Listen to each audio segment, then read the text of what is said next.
Hello and welcome to UK's Strongest Man 2013 here on Challenge in the shadows of the Titanic building in Belfast. I'm Nick Aldis. And I'm Matt Bell, and together we make one adequate presenter. Prepare yourselves, you better be strapped in, you better be ready, you better have a cup of Horlicks, because we're about to see 16 men battle their way into the history books. Those 16 men were divided into two groups of 8. And before we take a look at Group B, let's remind ourselves of what happened with Group A.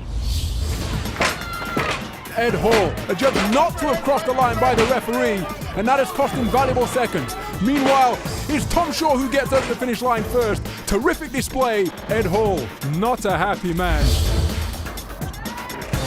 Ed Hall stands alone, and then engages in conversation with the crowd and holding it for an inordinate amount of time.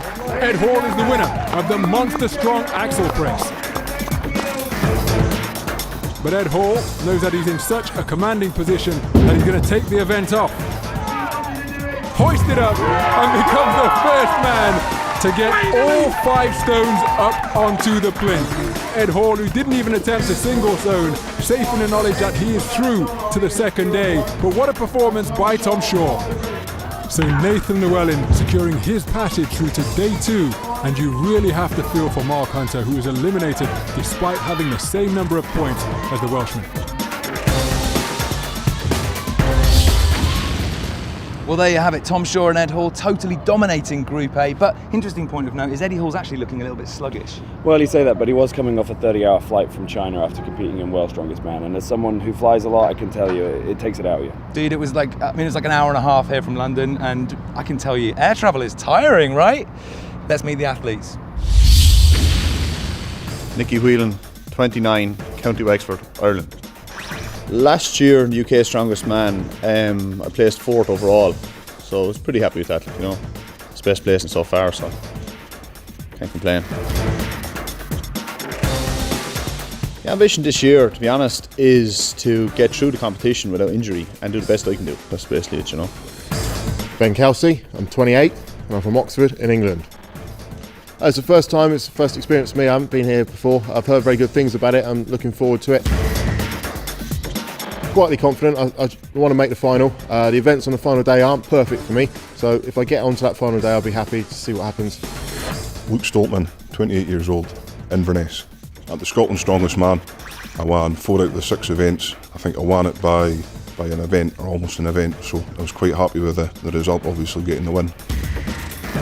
I've been watching all these guys for the last few years competing on TV, so it's nice to get up against them and see what can happen in the mix of things. Wayne Smith, 30, Leicester in England. I've said to myself already, if I can make the first day, that's an achievement in itself, because I've had no prep time at all. I'm here because 2 guys dropped out. If I can do the first day, then I'm happy. Everybody's got a chance. Anything can happen. It is what it is. Every event is what it is. I'll just do my best, and if I can do my best, that's all I can ask for. Daniel Gannon, 28 years old, from Wexford in Ireland. Well, Ireland's Strongest Man didn't go so well for me. I actually only came 5th, so I'm here on the basis that I was a reserve. The events that normally go quite well for me are more kind of moving, more dynamic events. Nobody competes without injuries. You know, I generally don't talk about them because it just makes it sound like I'm making excuses, which is something I don't do. Kelvin Gardner, 36, from Neath Abbey in South Wales. Last year's competition, I almost made it to the final. I actually lost on countback. This year, I changed the way I train. I've dropped a good stone or 2 in weight, hopefully a good stone or 2. Strength's still pretty much there. So today is going to be the big day to see if it's worked, really. Simon Johnston, 31, from Rhyl, North Wales. For this competition, I'd like to think I could get on the podium. Feel confident in the events, ones that are usually good for me. So there's no reason, you know, with a bit of luck, that I can't make the podium this year. I try to concentrate on what I'm going to do, rather than what everyone else can do. Mick Brown, 50 years old, from Yorkshire in England. Oh, to get this opportunity to compete at this level is absolutely fantastic. Like, I mean, I've always sort of like dreamt about doing from starting training. Most thing I'm looking forward to is just a very good tear up and then get on Guinness after, like, but So there's a look at the athletes from Group B, but before we go any further, we have to meet our illustrious head referee, former 4 times world's strongest man. He hails from the country of Iceland, and here's a mini factoid for you. They actually eat sheep's head, salted fish, and puffins. It's Magnus V. Magnusson. We got the Super Yoke, a massive load of 450 kilos. Each guy has to pick it up and carry it all together 20 meters on a 10 meters course. They go under it and off they go. Now this is a really tough event and I don't expect everybody to finish it. So Magnus V. Magnusson setting the scene ahead of the opening event here in Group B of UK Strongest Man, the Railway Walk Super Yoke. Nicky Whelan from Ireland, looking to get through this opening day injury-free, one of his stated aims. Ben Kelsey in lane 2, 28 years of age, and a really impressive performer at the lower weight class of 105 kilograms. His first UK Strongest Man. It's the first UK Strongman event for this athlete as well, the Scottish champion, Luke Stoltman. Wayne Smith, 30 years old now, from Leicester, took this event call up at short notice. What type of form and fitness will he bring? From England, Mick Brown, the Yorkshireman, proud Yorkshireman, said he's looking forward to a real tear-up, and this event will provide a test. Daniel Gannon, 5th place in Ireland's Strongest Man. He too booking his place here at UK Strongest Man because of athletes who dropped out ahead of him. Kelvin Gardner changed his training, changed his diet in an effort to make the final this year after just missing out in 2012. And Simon Johnston, the Welsh champion, determined to get himself a podium finish here at UK Strongest Man.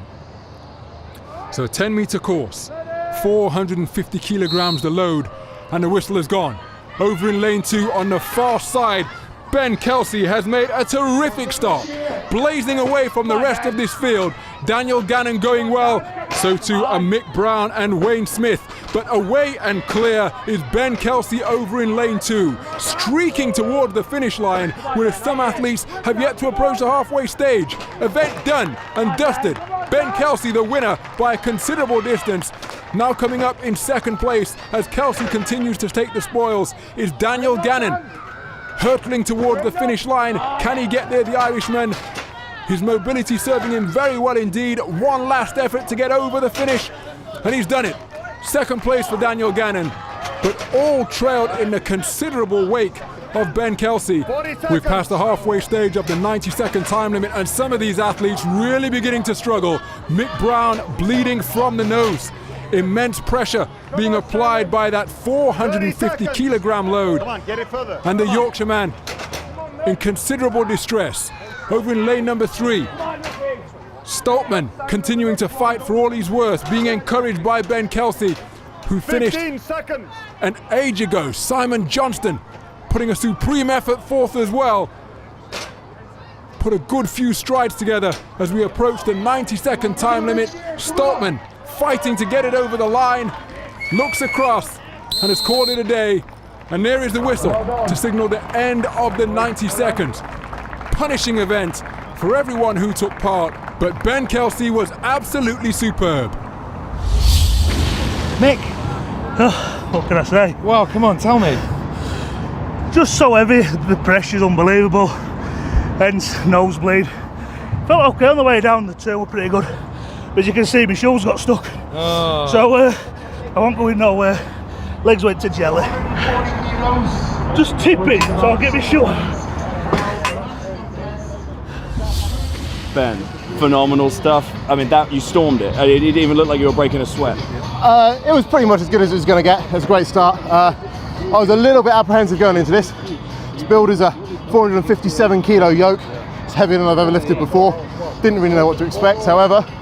Couldn't have really gone any better. If that's the heaviest you've ever done, and you made that look easy. Is this because you're pulling out all the stops for this event, or just? Absolutely, this is one of my favourite events. I was determined to win this. What I wanted to do is I wanted to make sure all the other guys, even guys in the other group like Eddie Hall, know that I'm here for a battle. So I'm not directly competing against Eddie at the moment, but he'll have seen that. Well, absolutely, and you know what? You just nailed that, and you've just sent a message for the whole competition. Ed Hall is coming through.